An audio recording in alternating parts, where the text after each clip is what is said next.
What you said when you left just left me cold and out of.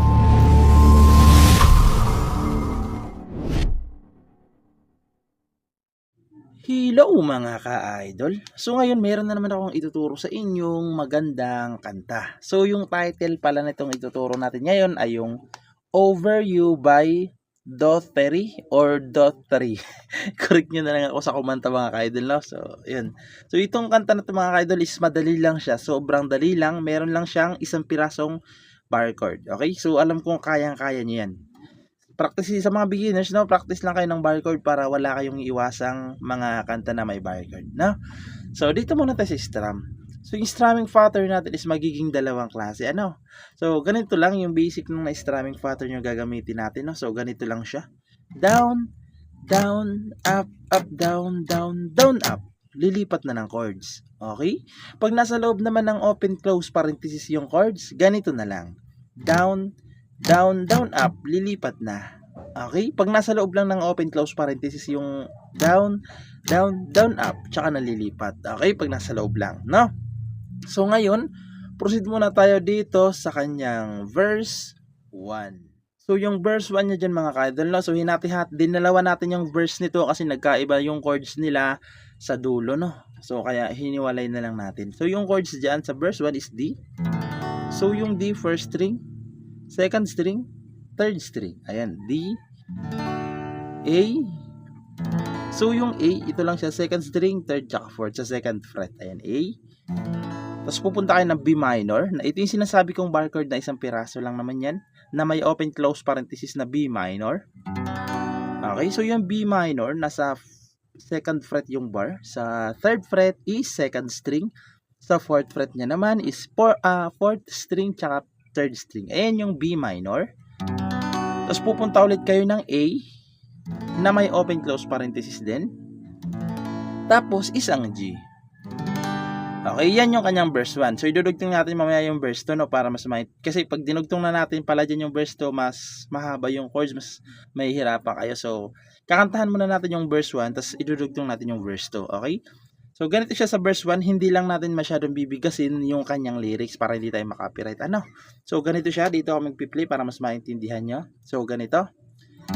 Now that it's all said and done, na na na na na na na na, down, down, down, up, down, down, down, up, like an old abandoned house. Tapos babalik kayo sa verse 2, pupunta pala ng verse 2. Okay? So yung verse 2, diretso na natin. So yung verse 2 is D lang ulit.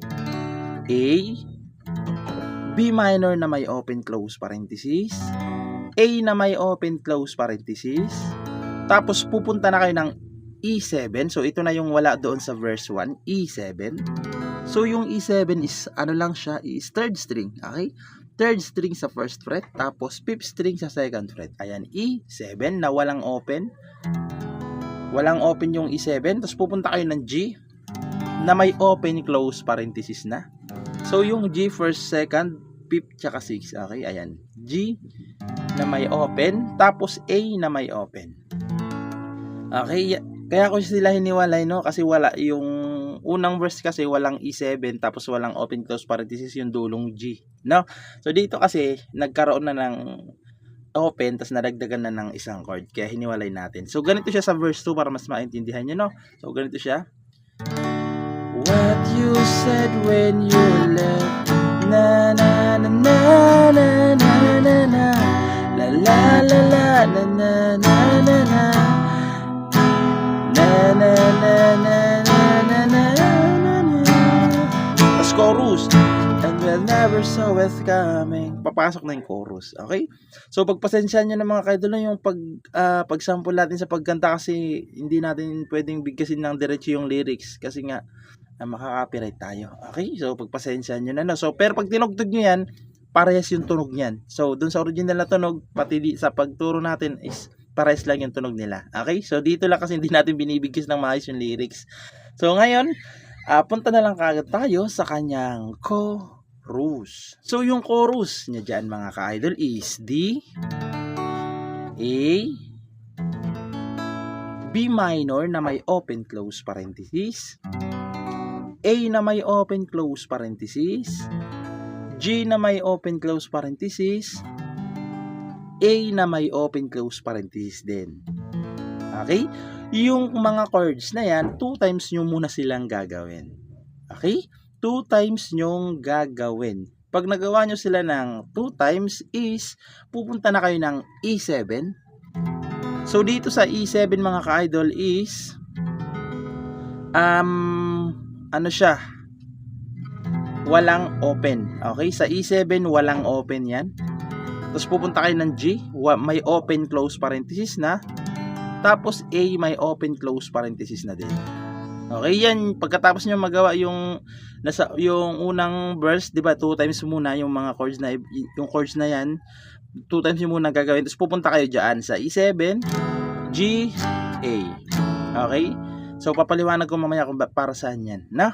So sasampulan ko muna yung kanyang chorus para mas maintindihan nyo. So ganito siya kapag kinantahan sa chorus, no? So pagpasensyahan nyo na kasi hindi talaga natin masyado makakantahan to kasi baka makapirate tayo, ano? So ganito siya kapag kinantahan sa chorus.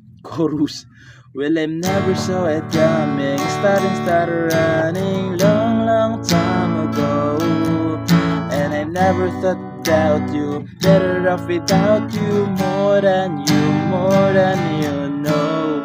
Tapos 2 times nyo munang gagawin yan. Doon naman yung sa part na slowly getting closer, gets bit nowhere to finally getting better. So hindi na lang natin kakantahan yan, baka makapiright pa tayo, no? Pag nagawa nyo na ng 2 beses yan, doon na kayo pupunta sa E7 na, yung dulo na yan, yung E7 na, G, tapos A, no? So, doon yan sa part na, yung A7, doon yan sa part